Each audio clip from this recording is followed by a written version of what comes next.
Şu anda olay yerlerine, iş yerlerine falan, evlere falan bomba ve silahlarla saldırı anı var şu anda.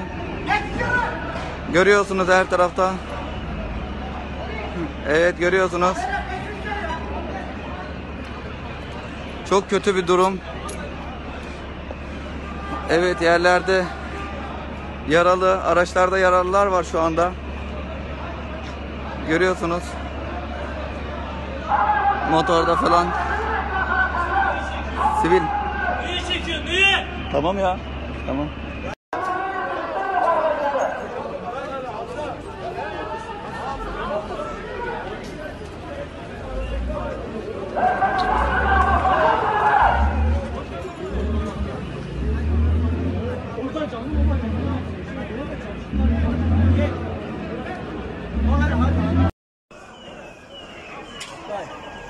Gördüm abi.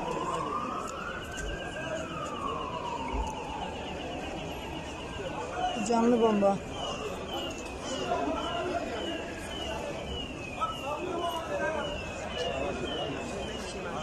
Sana dedim gelmedim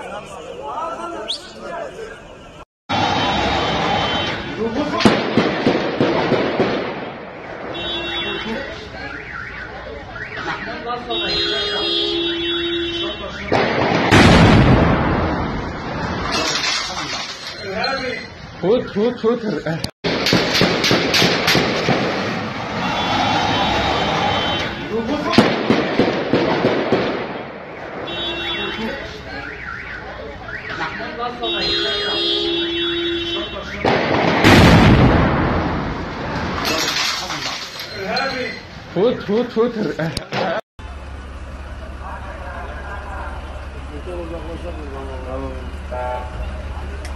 Bak bizim emretmenin koruması. Bakıyorum.